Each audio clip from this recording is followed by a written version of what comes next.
Welcome back. We're here for another session with Walter and Sonika's life story, and we are talking about his evangelism overseas.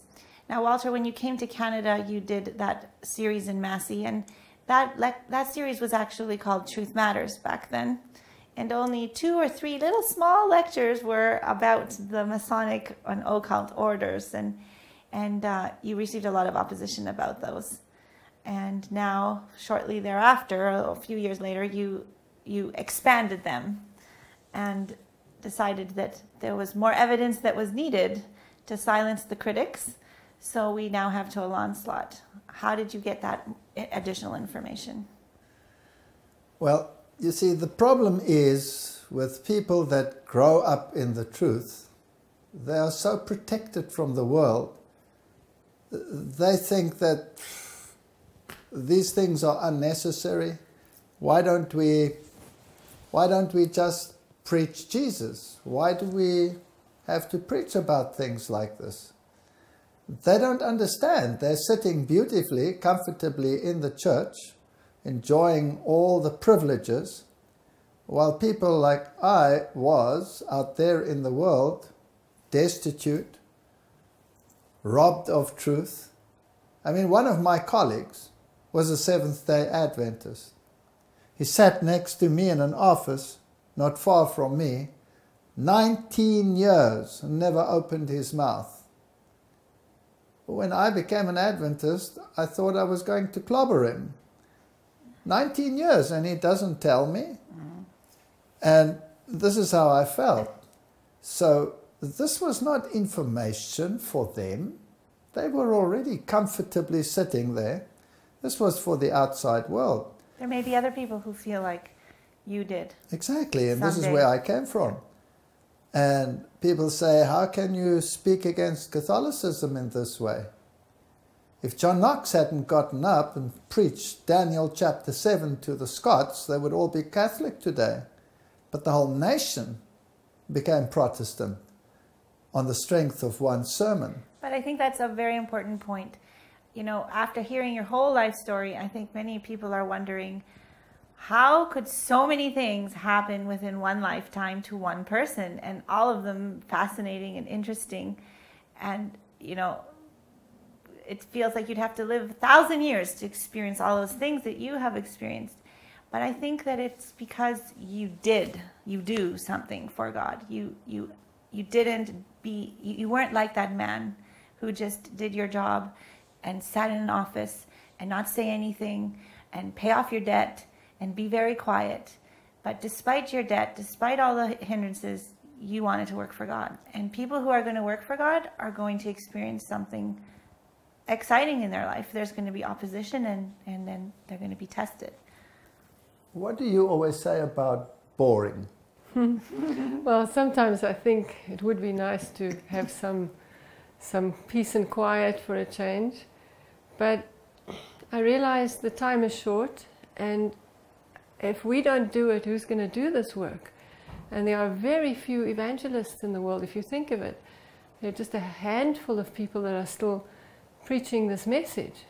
And in the beginning it was tough, it was hard for us because our children were small and he had to go alone and I had to stay home, and well, you know, many things happened to you when he started giving these lectures.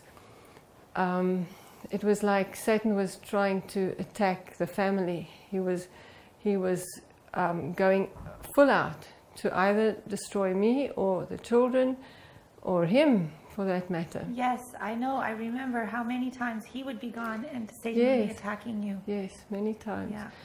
But we kept on going, and the Lord helped us through all those things. Some of these things are pretty traumatic, some of the things that happen, and particularly the opposition.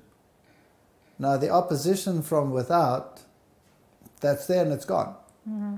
But the opposition from within is always with you. It's much worse than the opposition from without.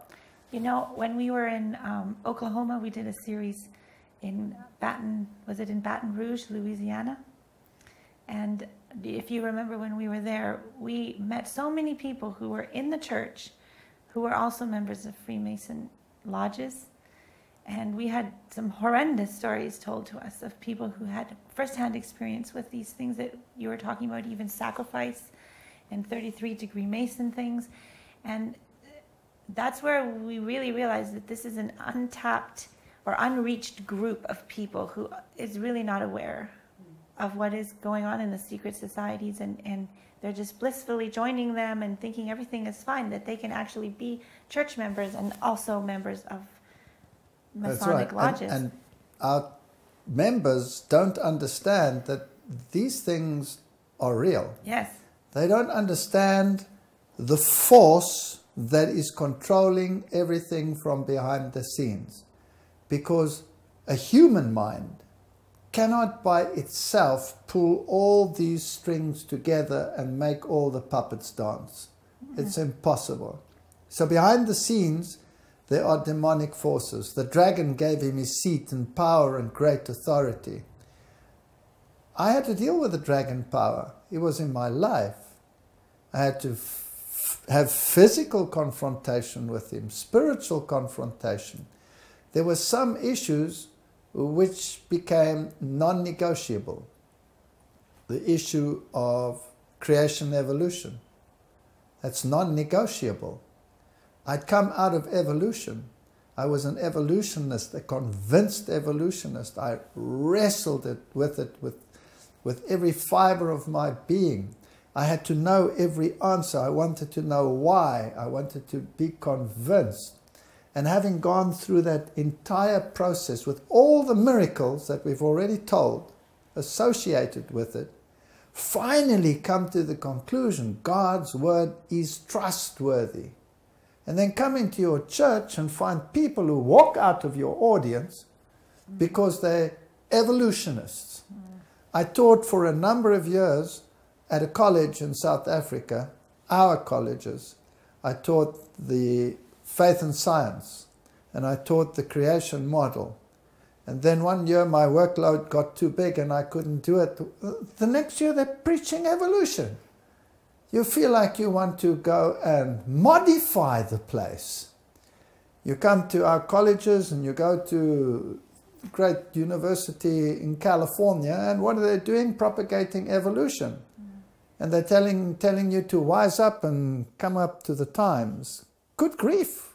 Have they been where we were? No, we wrestled our way out of it, not to get back into it. Exactly. We come out of the occult world. We've dealt with demons. We've dealt with all of these issues. Yeah. And then I've got to expect and accept spiritual formation and sit there and have repetitive blabbering in order to get a state of consciousness so that some demon can control my mind. Good grief. It's non-negotiable. Resist it with every fiber of your being. Of course, the devil will have to try and bring these things into the church. One of the biggest issues that caused a major furor was the issue of Bible translations. Mm-hmm. Now, having dealt with the occult world, this was a phenomenal thing.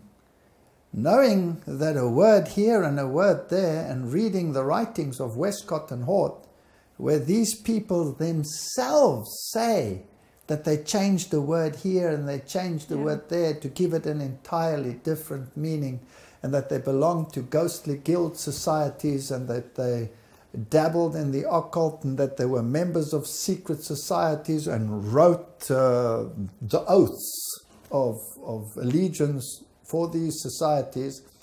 And then people are so, how shall I say this, blissfully asleep that they do not see that there is a major issue here. Now, I don't know whether I should say this, but maybe I should.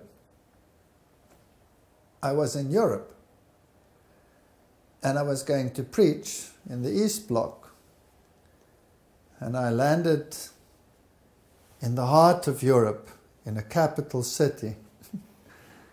And a man came to pick me up, a Seventh-day Adventist, who had been on the eastern side, and he had been in the military, and he was responsible for people to make sure that they didn't cross the wall.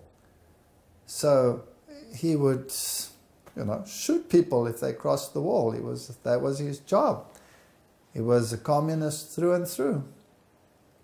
And when he picked me up, I had 3 hours in the car with him, and we traveled to a little town, and he was telling me his story, amazing story, about how he came out of this communism with this hatred for the West.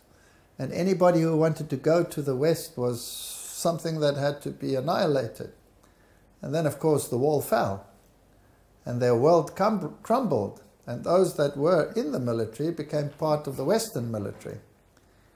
And so now he was still in employ, but he received his money from another source. And when he got his first paycheck, there was a deduction for church tax.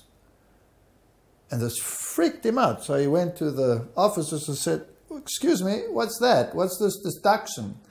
They said, "Well, that's what we do. We deduct church tax." He says, "I don't belong to any church. Take that away immediately. I'm not paying any church tax."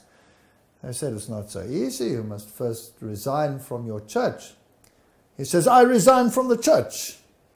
So they said, "You can't do that. You have to say, from which church do you resign?" He says, "I don't know." "What church? What's the biggest church here?" So they say, "A Protestant church." So he says, "Good, I resign from, let's say, the Lutheran church. I resign." So he resigned.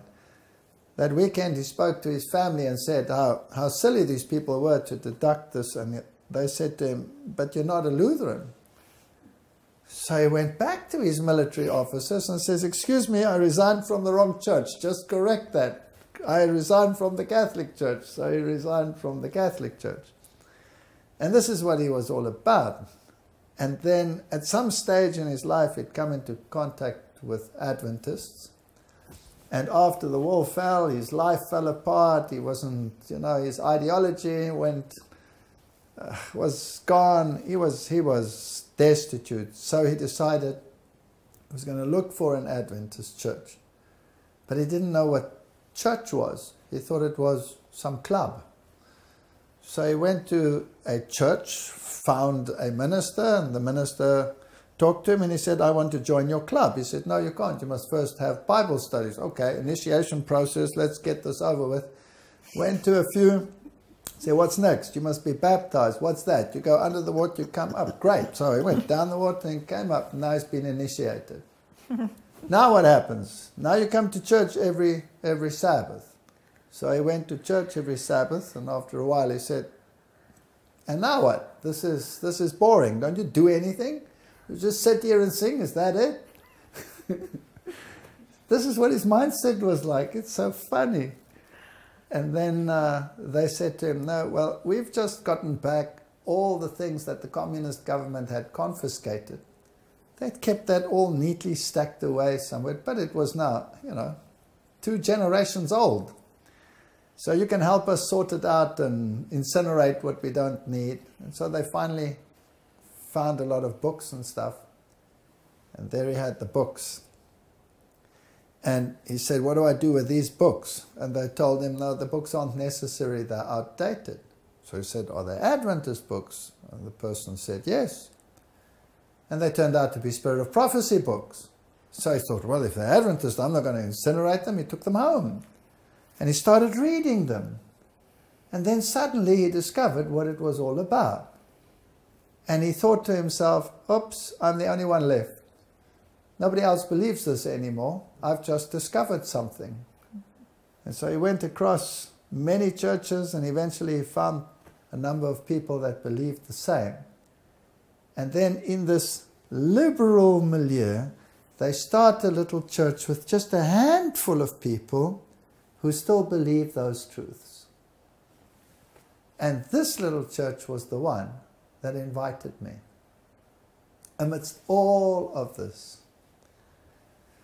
So they'd organized a public campaign, but one of our colleges, one of our big colleges, knowing what I preach about secret societies and all of these things, had forbidden their students to come to the lectures and sent out an official letter that the students were forbidden to attend, which was a perfect invitation. You can't give a student a better invitation. Of course, they all attended. And the leadership or the rectorship of that institute, well, how shall I say it? They would minimalize the spirit of prophecy.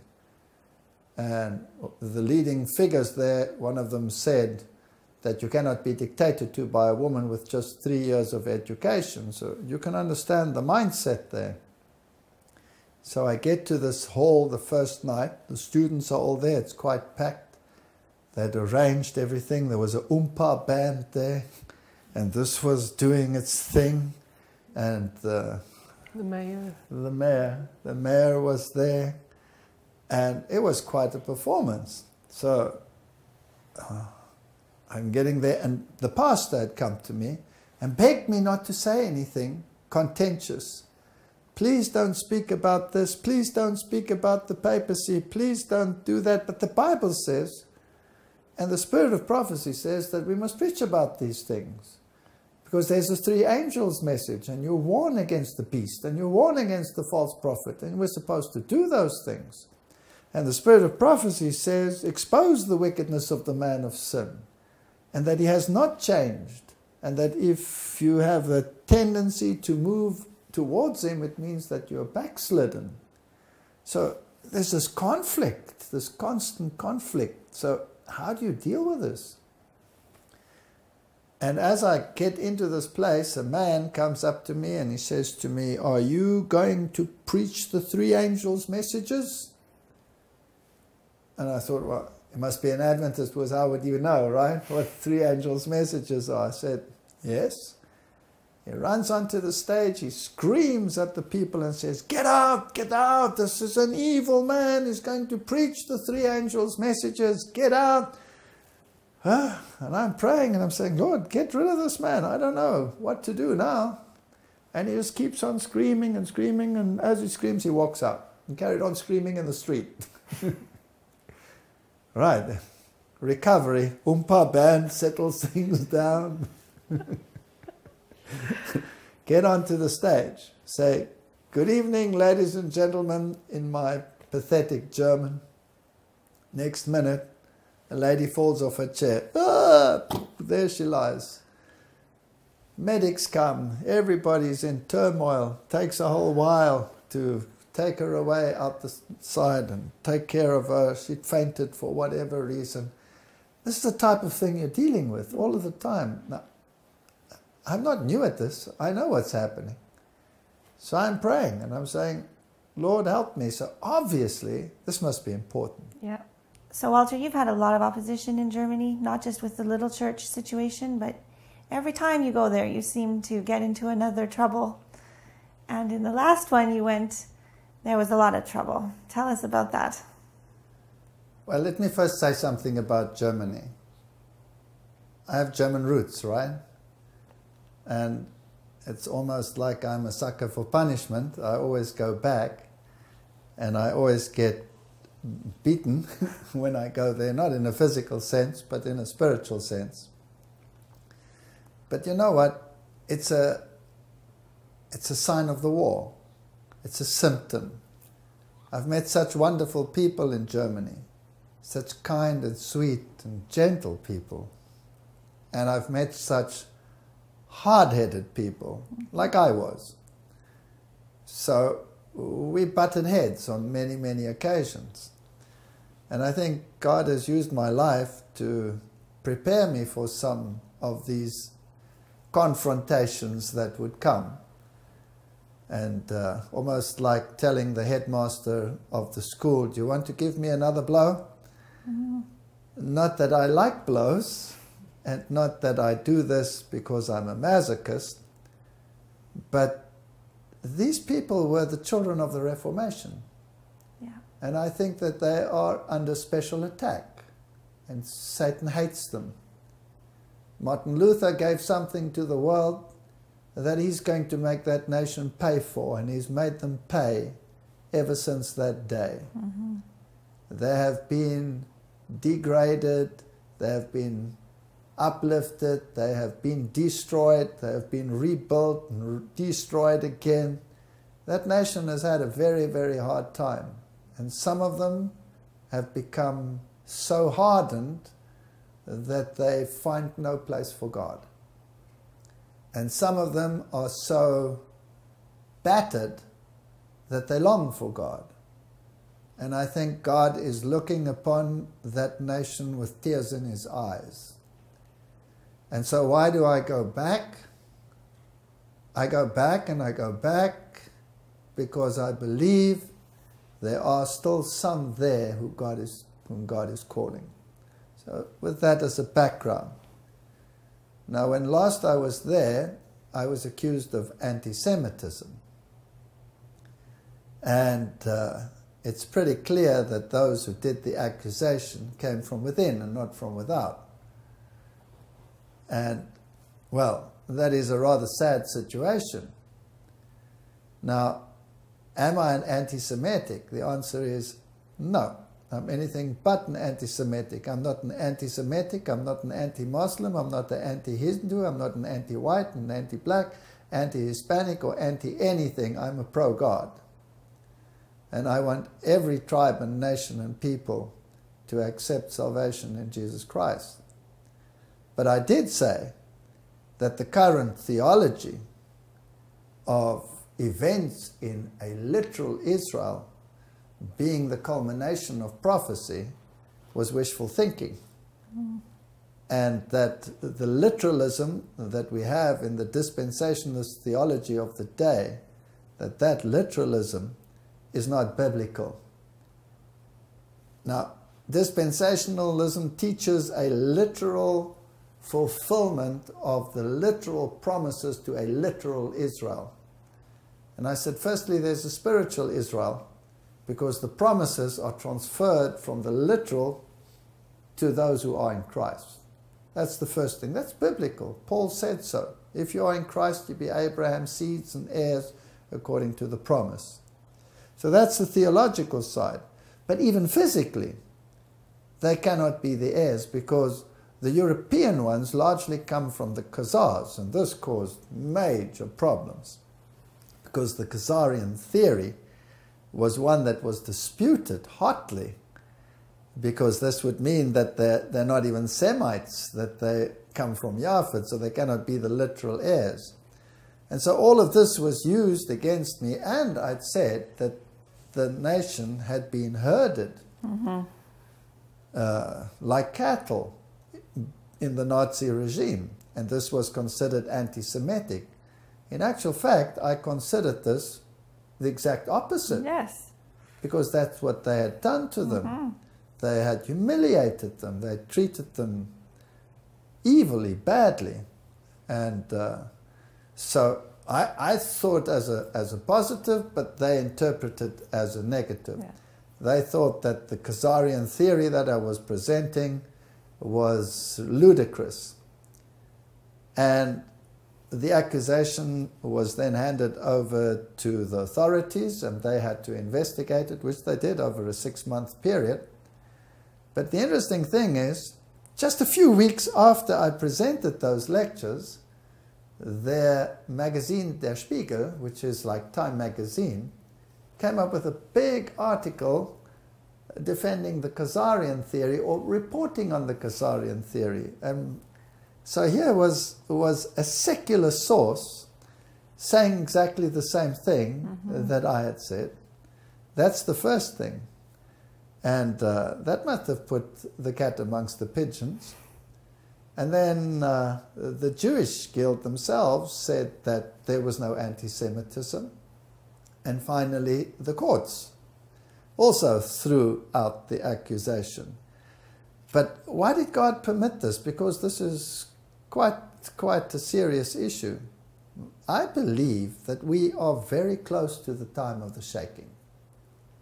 And I believe God wants to make prominent the difference between those who want to stand by the theology of the Bible and those who want to follow an ecumenical line of thinking. And if you want to accommodate everything that the Bible calls Babylon and make that your theology, then you are in serious trouble. Is it even bad to call religious systems that no longer follow the precepts of the Bible Babylon? Is it bad? Because God says, come out of her, my people. So God's people are in those systems. This is not an attack against people. This is an attack against systems. And if we don't give the prophetic trumpet a certain sound, how will we know where to rally? And how will people know what to come out of if they're not exactly given the definition? So when we have these campaigns where we say, oh, we have to watch out for the mark of the beast, or beware of the false prophet, but we don't say who the beast is and we don't say who the false prophet is, let alone what his mark is, then what's the point? Yeah. You might as well leave it. So I believe it is to make issues prominent. And if he counts us faithful and worthy to suffer as a consequence, then so be it. You see, when everything goes wrong, then I know God wants this thing done. Exactly. And I've said this to you many times, right? The more the opposition, the more important it is that this thing gets done. And I gave my lectures, and that's where the furor started, with the Bible and this occultism.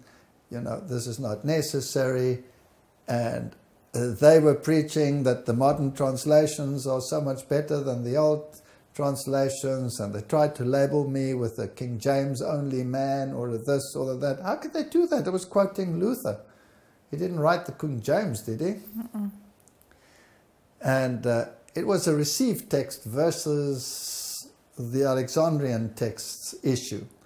And of course they all sided for the new one, and I was to be banned and all of these issues. And then I was told that I didn't have the right information, I'm not a theologian, I'm getting onto holy ground, I have no right to speak about these issues. And you know, this issue of holy arrogance comes up, and I say to myself, do you have to be a theologian in order to preach the Word of God? That's definitely what people are saying now. Isn't that what they're saying? That's definitely the new trend. Well, that disqualifies the apostles. Absolutely. It disqualifies John the Baptist. And all our pioneers. Yes, all they the were pioneers. children. They were children, yes. Yes, they were 17 years old, 16 years old, 12 years old. I mean, ludicrous, ludicrous. Of course, it's useful if someone is a theologian with his head screwed on right. That could be very useful, as we've already discussed. Paul was one. And we also did say he had to be struck blind in order to see. But now I have to have information. Now these people, they are in academia. They're thinking academically. They're like evolutionists. In academia, thinking academically. And all the scientists in the world can't be wrong, can they? Or can they be wrong? It's a paradigm shift, isn't it? Are you in this paradigm or are you in that paradigm?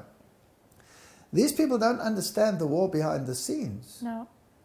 And I don't think they really think about what does a word do and what does a word there. But I'd read the occult writings. And I knew what the occult world was saying. And I knew that Westcott and Hort was saying the same things as the occult world. And now it was an issue. I needed evidence. I needed evidence. Now, you can get the writings of Blavatsky. I have them on a disc. But the people will say, who's Blavatsky?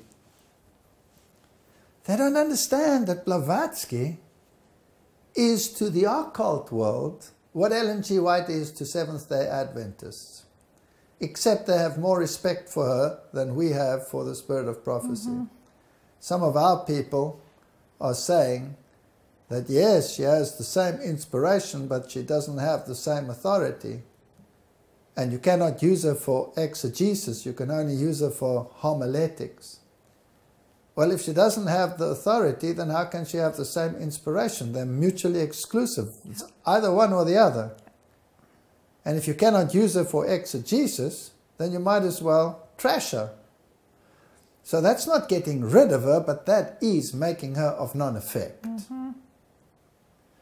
And so I said to my wife, I need absolute proof. I have it, but I don't know whether they will trust something that comes off a web page, something, because that's another accusation. Oh, he gets it from the web page. Oh, he gets it from an obscure source. Morals and Dogma is an obscure source. That shows such blatant ignorance it boggles the mind. But leave that as it were. Then I said to her, we need the original writings of Blavatsky. I don't want them on a disc. I know what it says, but things are cut out. I need it from the best source. Now, remember I told you that my father-in-law had made me take back books? Yes.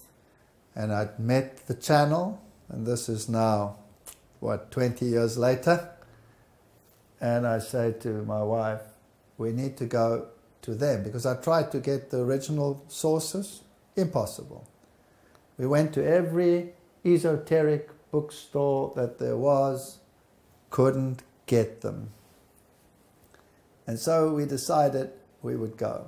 But we were on our way to Australia, and we didn't have much time. And so I said to her, we'll go, just before we fly, we'll go there and we'll see if we can get those books. But how are we going to get in there? We're now going on to whose ground? Satan's ground. Yes, we're going on to Satan's ground. So I said to myself, well, I'm not going on to Satan's ground without serious prayer. And I'm not going there because I want to prove a point necessarily, or to prove myself right.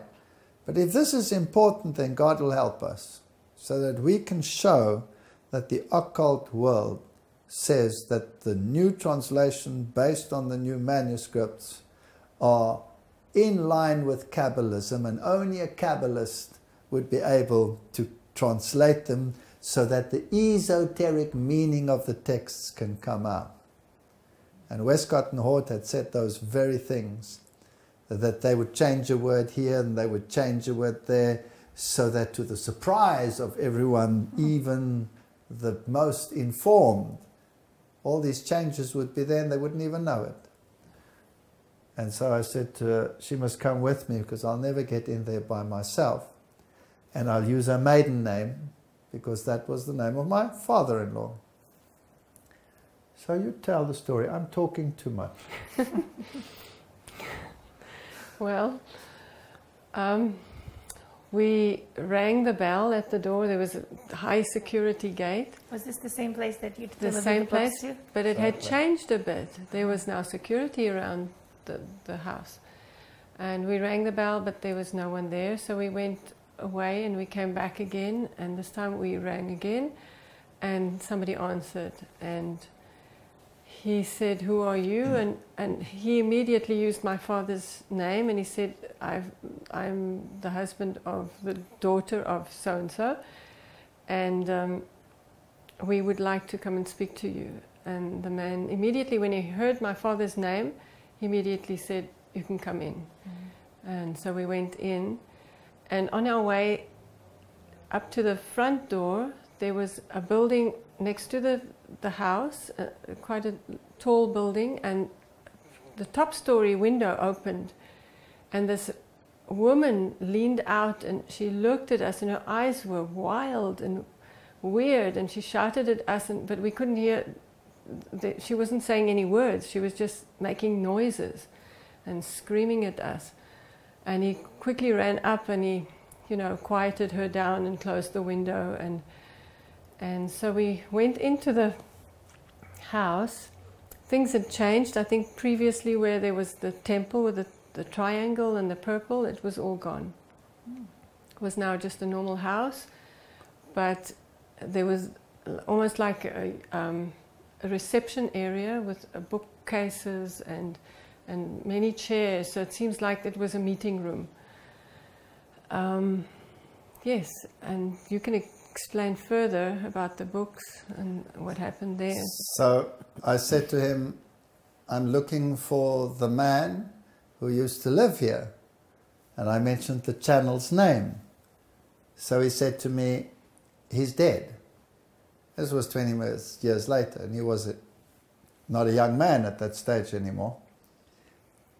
So I said, well, is there anything left of what there was there? He said, yes, I'm his replacement.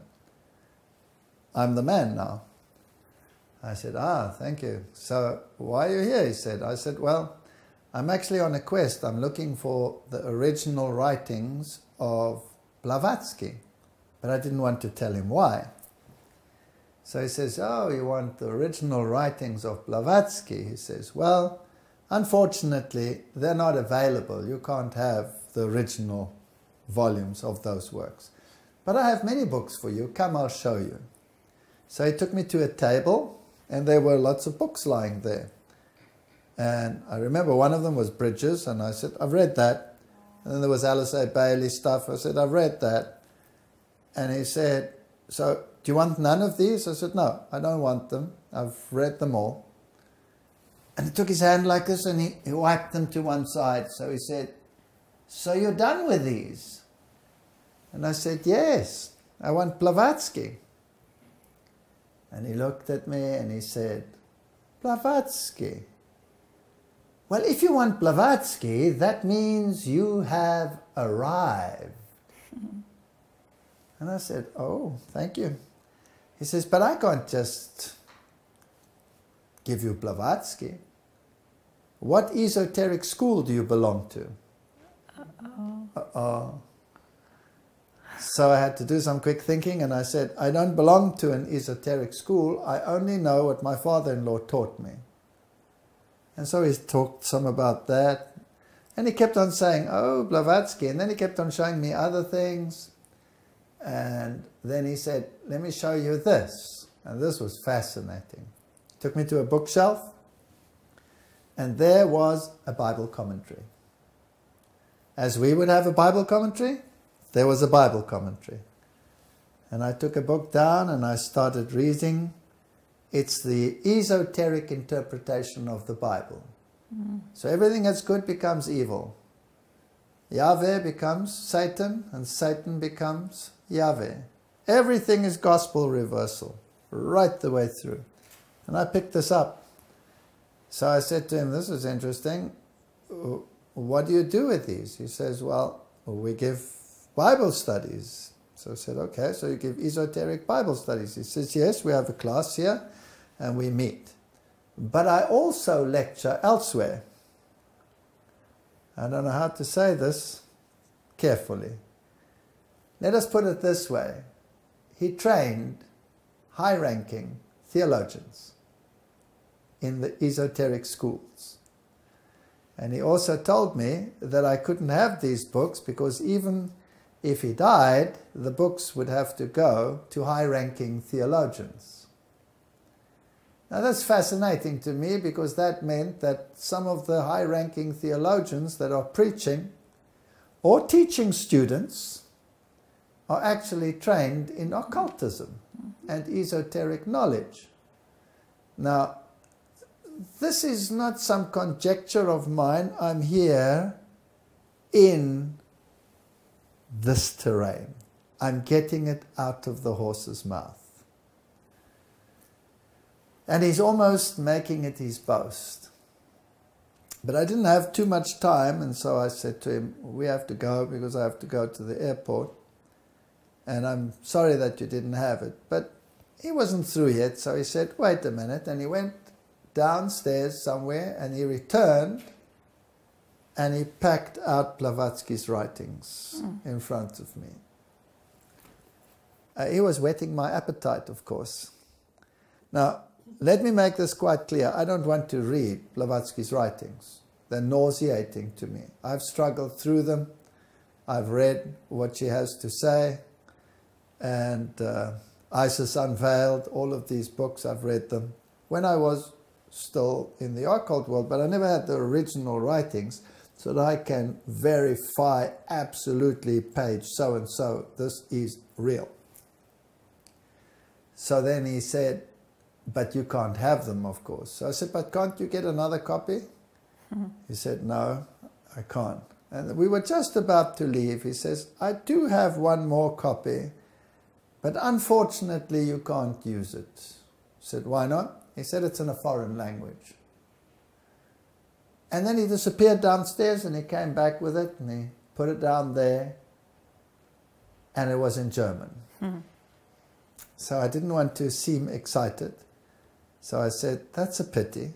It's in German. He said, yes. I said, well, you know what? Some of the words I probably won't understand and I can use a dictionary. Maybe it could help me after all. Would you give them to me or sell them to me or whatever? I didn't bring much money or anything like that. He says, oh no, you can't buy them. They're priceless. So I said, but I don't want them for nothing. He says, no, no, no. And then he said, you know what? How much money have you got on you?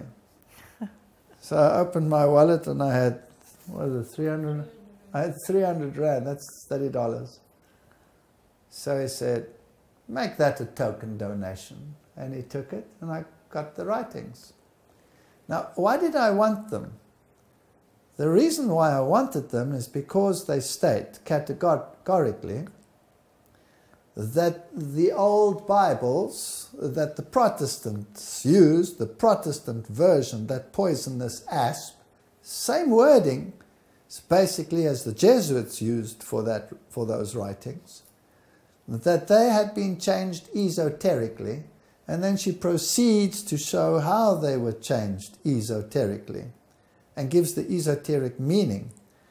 And then she says that the only ones who would resist this esoteric interpretation would be the Adventists. Now, why would she say that? And so this is information that is important, and it is verified to me that it's not some airy-fairy source, but by the highest occultist in the country. When you have those writings, you have arrived. I don't want to read those writings. I've been there. I don't need esotericism in my life, but I do need to know that when I state something of this nature, it's verifiable. Is that the quote you put into the Bible versions document? That's correct. Now, you can say what happened when we left. Well, when we left, again, this window opened and this lady just poured out and she looked down on us and she was going absolutely crazy. It's almost like she was trying to tell him not to let us go.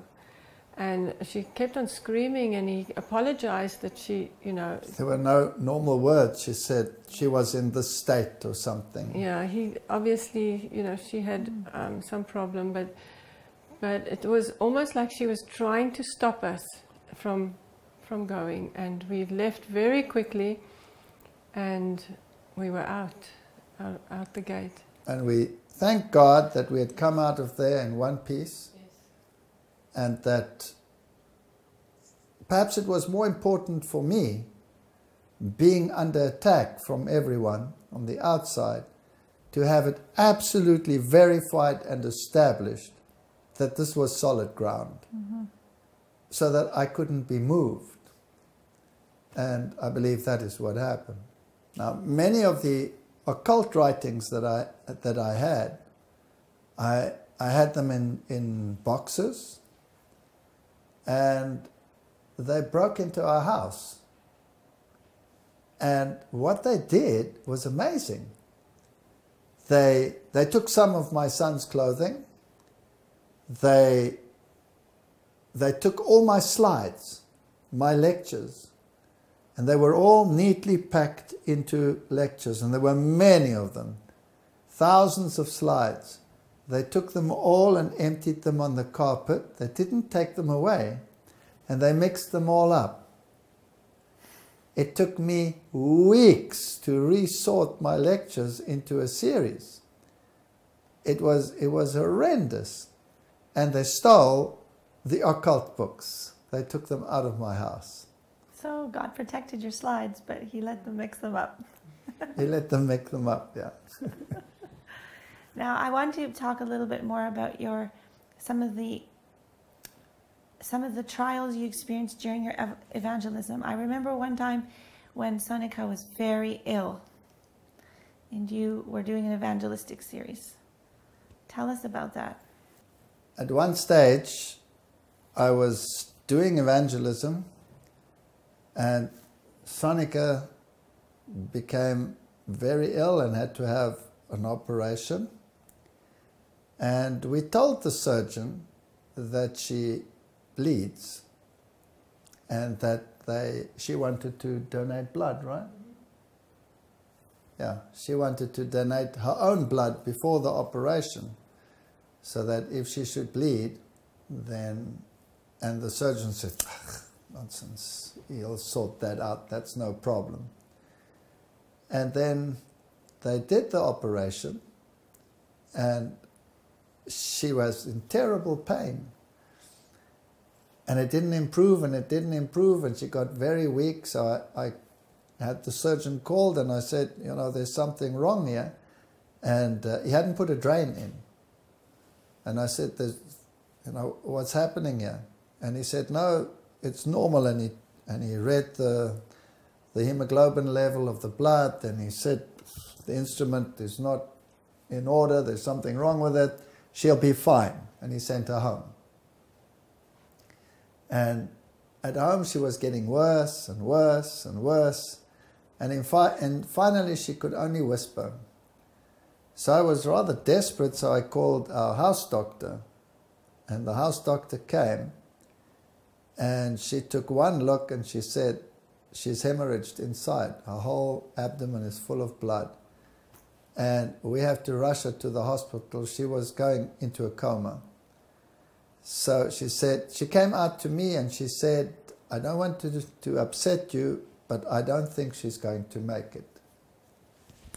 And in the meantime, I've got my 2 children in the house, and I'm dealing with this crisis, and I'm trying to get an ambulance or something. She says, there's no time for an ambulance, no time to wait for an ambulance. You have to put her in the car. So she was wrapping up, and my daughter goes hysterical because my cat, we had a Siamese cat, had run into the road and a car had knocked her over. But she was still alive, and so she ran and she jumped through the window and she jumped onto my daughter's lap and died on my daughter's lap. Oh no. So here this cat dies on my daughter's lap. My daughter is hysterical. How old was she? She was young, still about 10 years old. 10 years old. She was crying hysterically. I was dealing with this crisis, and now I had to leave them all alone because I had to take her to the hospital with the doctor. And they rushed her into emergency surgery, and they told me that the probability was high that she was going to die. Now, I was busy with a campaign at this stage as well. And so I went to the hospital and I said to her, I'm staying with you. I'm not going to do the campaign. I'm going to cancel it. I'm going to phone them and tell them there's a crisis. And what did you say? Well, I can't remember, but you told me that I'd said that you must go. I'll be fine. Just go. She whispered, go. And I said, no, I won't make it. You won't. What if something happens to you when I'm gone? I'm going to be here. She said, no, go. God's work is more important than your feelings. And so I went. I can't remember whether it was that one or the next one, but I was ill. I was sick. And I did the campaign. It was in Cape Town, so it was about a 40-kilometer drive there in a suburb, and I did the campaign.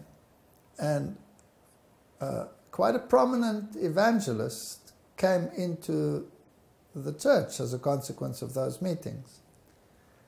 And I remember I was sick as a dog on that stage while I was lecturing. And I did the whole lecture, ran off the stage after the lecture, and was terribly sick. Drove home, had to stop the vehicle every few kilometers, get out, and I was lying next to the road, terribly sick. And then I get back into the car and drive home, not knowing. I'm stressing because is she going to be alive when I get home or not? And eventually she slowly started recovering. But she was so weak that they said to her she had to lie in bed. Was it 6 weeks? It was about 6 weeks before I could actually get up and move. Yes. So now she's at home, and in the day I have to go to work. I'm at university. In the evenings I've got lectures, campaigns. So I take the kids to school. Early in the morning I come back and I have to help her to go to the bathroom because she can't go there by herself. She's lying in this bed. She's very weak. And I have to make her some food. So I gave her some avocado and some fruit and some bread and things and put it next to her bed so that she could have something to eat for lunch. And then I'd have to go to work and leave her alone.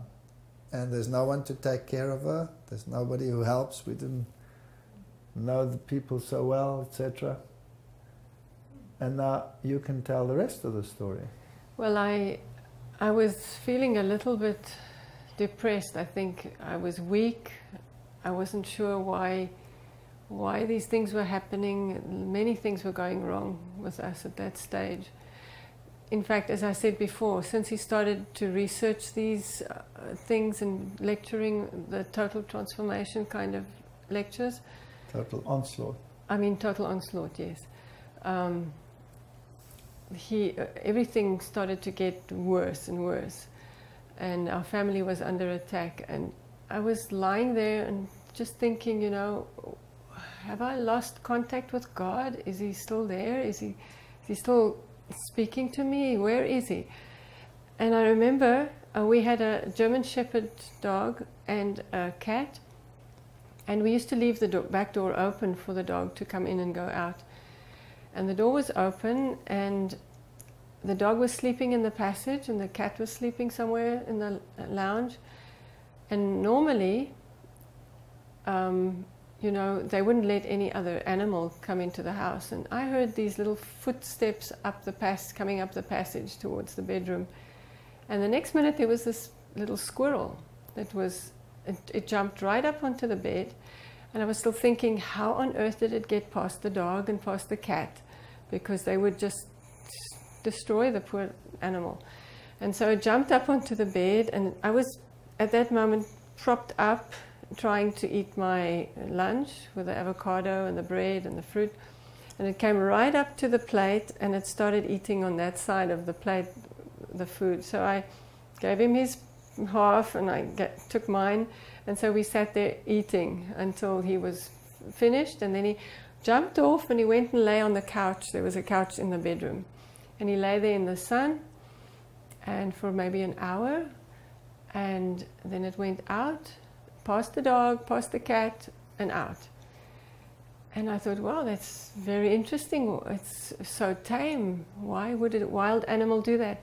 Next day... But you must remember that you love animals. Yes. So this was... I love animals. I've always loved any kind of animal. And the next day, lo and behold, lunchtime, here comes the little squirrel up on the bed, has its lunch with me. And this happened every single day for the time that I was still in bed. And once it was almost 6 weeks. And at the end of that period, I was able to get up, and I went outside, and I was trying to see where the squirrel was, and it was up in a tree. And it saw me, and it came running down the tree, and it ran up my leg, onto my shoulder, down the side, and up into the tree. And that was the last time I ever saw the squirrel. Never came back again. Almost like it was saying goodbye. Yeah. I've been there for you. And in that time I was so strengthened because God, I knew God could even send an animal to make you feel that He's close, because that's His creation. And I felt that He was close, even through a little squirrel. Well, Walter and Sonika, I think after listening to your entire story, it is very clear that God has been with you, that He has led you in miraculous ways and has been leading you this whole time to bring you to where you are. And I think it's an encouragement to everybody who's listened to it. And I hope that our viewers will be able to be strengthened as a result of this, and that even though maybe such dramatic things don't happen to them, but that they can find encouragement in the little things that happen in their own lives, and that they will stay faithful through their own trials as you have stayed faithful. And thank you very much for joining us and telling us your very long and very exciting story. Thank you. And thank you for joining us as well.